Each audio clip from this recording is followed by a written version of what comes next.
My son and his wife kicked me out of my own house. After 40 years, after raising my children there, after caring for my husband until his last breath, Daniel and Chloe arrived with fake smiles. "It's for your own good, Mom," they cooed. "A 65-year-old woman shouldn't live alone. We want to take care of you in your golden years." Liars. What they wanted was to have me under their roof so they could manipulate me better. But I played the part of the foolish old woman they thought I was. I said yes. I even thanked them, telling them how good they were to me.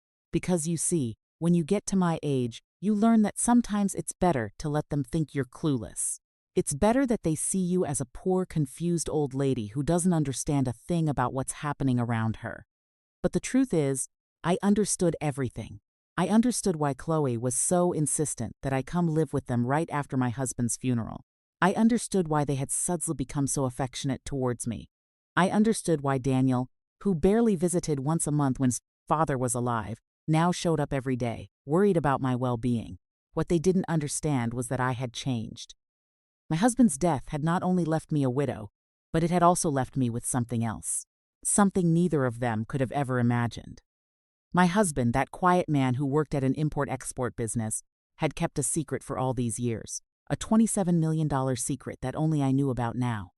When the lawyer called me 3 weeks after the funeral, I thought it was a prank. "Mrs. Eleanor," he said over the phone, "your husband left very specific instructions. There is a Swiss bank account that only you can access.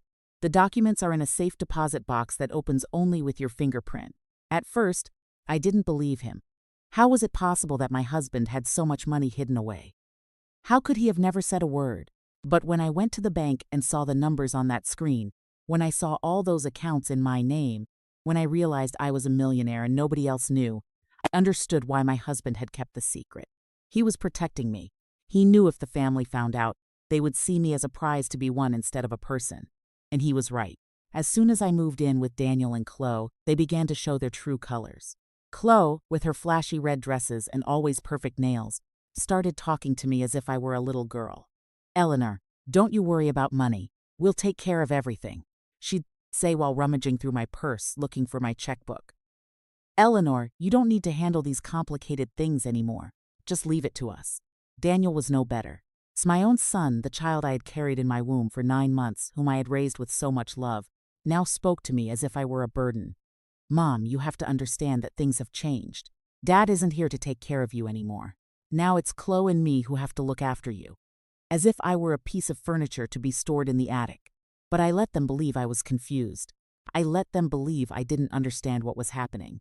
I played the part of the absent-minded old woman who didn't even know how to use a smartphone. I pretended I couldn't remember where I'd put my important papers. I acted as if I needed help to understand the most basic things. Because while they thought they were playing me for a fool, I was watching. I was learning. I was preparing myself for what I knew was coming. And what was coming was much worse than I had imagined. The first week living with them was like being in a badly acted play. Chloe would get up every morning and get ready as if she were going to a party, with her bright green dresses and her high heels that clicked through the house like gunshots. She would put on her makeup in front of the dining room mirror while I ate breakfast, talking to me as if I were deaf. "Eleanor, dear, today we're going to the bank to sort out some little papers for your account." "Okay, it's boring stuff, but necessary." I would nod with my confused old lady face, but inside I was taking mental notes of every word, every gesture, every lie that came out of her red-painted mouth. Because Chloe didn't know that I had been married to a businessman for 40 years. She didn't know I had seen thousands of contracts, that I had been present at dinners where multi-million-dollar deals were closed, that I had learned to spot a con artist from a mile away. Daniel was more subtle but no less obvious. My son had inherited his father's caution, but not his intelligence. He would approach me with that fake smile he had perfected since childhood whenever he wanted something. "Mom, do you remember where Dad kept the important documents? Chloe and I want to help you get everything organized, but we need to know what papers you have." As if I were foolish enough not to understand. They were looking for my assets. The problem was they didn't know I had nothing to organize.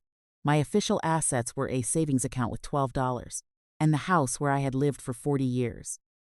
That was all that appeared on any documents they could find. The $27 million were so well hidden that not even the best private investigator could have found them without the keys that only I possessed. But they didn't know that. and I had no intention of telling them, because every day that passed, every conversation I had with them, every glance they exchanged when they thought I wasn't looking confirmed that I had made the right decision. These two snakes didn't deserve a single cent of what my husband had worked so hard to build. The second week was when they started to apply pressure. Chloe came into my room early one morning without knocking, carrying a breakfast tray and that smile I had grown to hate. "Eleanor, my love, I brought you your favorite breakfast." It was not my favorite breakfast. It was watery oatmeal with mushy fruit, but I smiled and thanked her as if she had brought me a feast. "You know, Eleanor," she said, sitting on my bed without permission, "Daniel and I have been thinking about your future. A woman your age needs security. She needs to know that someone will take care of her when she can no longer care for herself." Her eyes shone with a greed that made me sick to my stomach. "We spoke with a lawyer friend of ours, Mr. Price, and he says it would be a very good idea for you to make a will. You know, just to get everything in order." There it was, the opening move. The first play in the chess game. They thought they were playing with me. But what they didn't know was that I had been playing chess long before they were even born. "A will?" I asked in a trembling voice, pretending to be overwhelmed. "But I don't have anything important to leave." "Oh, Eleanor, don't say that." Chloe cooed in that phony voice she used for manipulation. "You have the house, you have your savings, you have valuable things.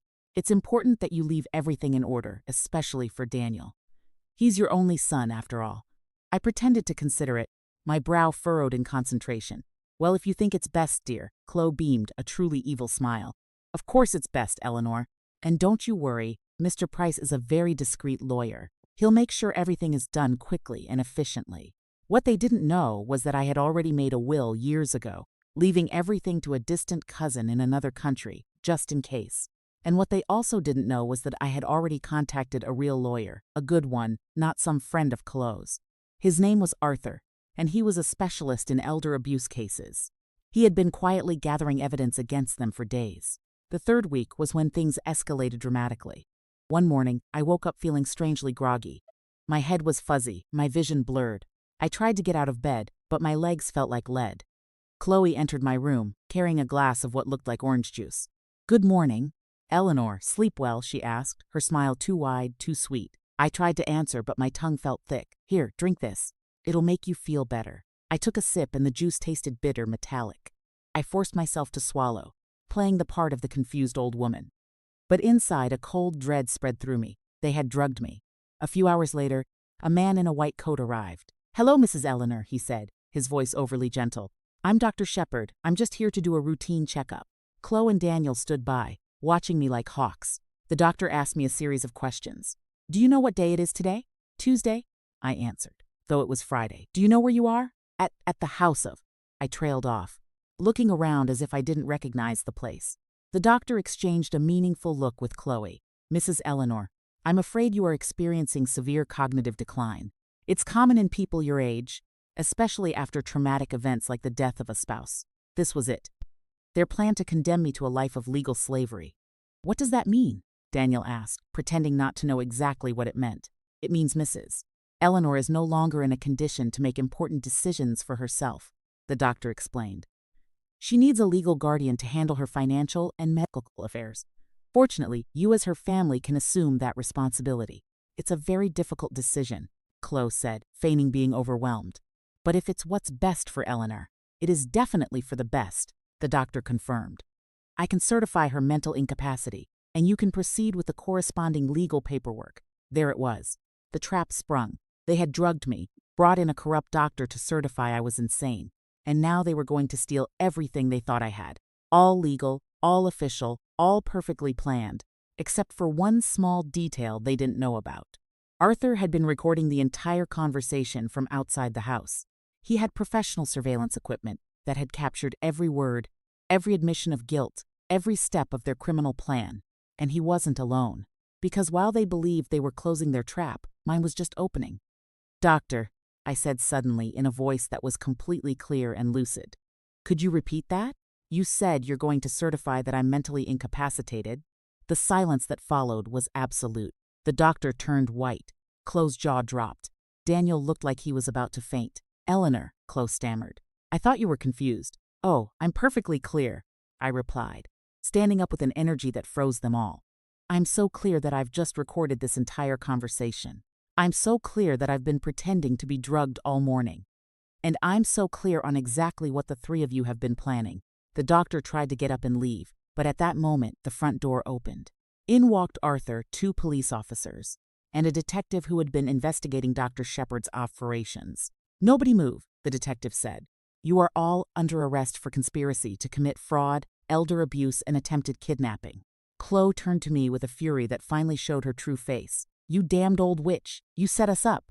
"That's right," I replied with a smile I had been saving for weeks. "I set you up just like you set me up. The difference is my trap worked." As the police cuffed them, Chloe kept screaming, "You can't arrest us. We were just trying to take care of her. She's crazy." "Mom," the detective told her with professional patience. "We have recordings of you planning to drug Mrs. Eleanor, of you conspiring with a doctor to have her falsely declared incompetent, and of you threatening to use force if she didn't cooperate. That's not care, that's criminal abuse." Daniel, my own son, looked at me with a mixture of hatred and desperation. "Mom, how could you do this to us? We're your family." "That's precisely why it hurts so much," I answered. "Because when your own family betrays you, when your own son decides you're worth more dead than alive, when the woman you brought into my home tries to poison me, that's not family. That's the enemy." Dr. Shepard tried to negotiate. "Mrs. Eleanor, this is a misunderstanding. I was only trying to help." Dr. Arthur interrupted him. "We have evidence that you've been involved in at least 12 similar cases in the last 5 years. Falsifying psychiatric evaluations is a federal crime. You're going to have a lot of time in prison to think about all the help you've given." As they were led away, Chloe screamed one last threat at me. "This isn't over, Eleanor. I will find a way to destroy you." But I just smiled because what Chloe didn't know was that this was just the beginning. I had won the first battle, but the war wasn't over. And I had $27 million to fund a revenge she would never see coming. When they were finally gone, I was left alone in the house with Arthur. "Mrs. Eleanor," he said with admiration. "That was brilliant, but are you sure you want to continue? We've caught them. They're under arrest." "Arthur," I replied, "those 3 are just the tip of the iceberg. How many other seniors are suffering what I was about to suffer? How many other families are robbing their own parents and grandparents? How many other doctors are selling false certificates of incompetence?" "You're right," he admitted. "It's a much bigger problem." "Exactly," I said, feeling a resolve I hadn't felt in years. "And now I have the resources to do something about it." That night, alone in my own house for the first time in weeks, I took out the bank documents I had kept hidden. $27 million, a fortune my husband had quietly amassed, protecting it from exactly the kind of people who had just been arrested. But now I was going to use that fortune for something he never would have imagined. I was going to use it for a war. The following days were like waking from a nightmare and stepping into a dream. For the first time in months, I could walk through my own house without someone watching me. I could make my own decisions without someone questioning me. I could be myself without having to pretend to be a helpless old woman. But that freedom came with a rage that had been silently growing inside me for weeks. A rage against those who preyed on the vulnerable, against those who saw age as weakness, against those who thought they could get away with anything.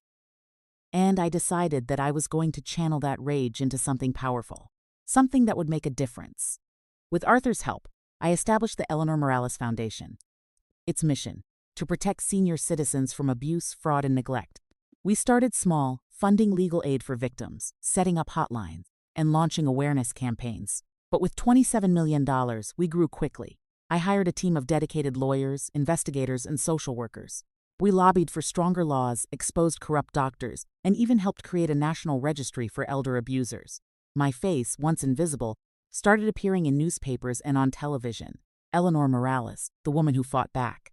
Eleanor Morales, the advocate for seniors. 5 years passed. My foundation had become a force to be reckoned with. We had changed laws, saved countless lives, and brought dozens of criminals to justice. I had found a purpose far greater than personal revenge. But there was one last loose end. Chloe. She had served her time, a shorter sentence than she deserved. But she was out. I had heard whispers of where she was, working a low-wage job in a small town far from the city. I decided it was time for a final confrontation. Not to hurt her, but to close that chapter for myself. I found her working behind the counter of a dusty convenience store. She looked older, tired, her once flashy clothes replaced by a drab uniform. When our eyes met, I saw the exact moment she realized who I was. "Eleanor," she whispered, her face turning deathly pale. "Hello, Chloe," I replied, my voice as calm as a winter lake. "What? What are you doing here?" she stammered. "I wanted to see you," I said simply. "I wanted to see what you had become." She looked around nervously, as if expecting bodyguards to appear and arrest her, or worse. "Eleanor, I'm so sorry. I know what we did was wrong. I've had 5 years to think about it." "And do you know what's most interesting, Chloe?" I interrupted her. "What? That if you hadn't betrayed me? If you hadn't tried to steal from me? If you hadn't put drugs in my drink and tried to have me declared insane, I would have died being exactly what you thought I was. An invisible, helpless old woman." She didn't answer. She just stared at me with a mixture of terror and confusion. "But thanks to you," I continued, "I became something so much more powerful. Thanks to your betrayal, I discovered I had the capacity to be a warrior. Thanks to your cruelty, I found my true purpose in life. Eleanor, please." "No," I cut her off again. "I'm not going to hurt you, Chloe. I'm not going to send you back to prison. I'm not going to ruin the pathetic little life you've built here. No, because you're no longer important enough to me to dedicate another second of my time."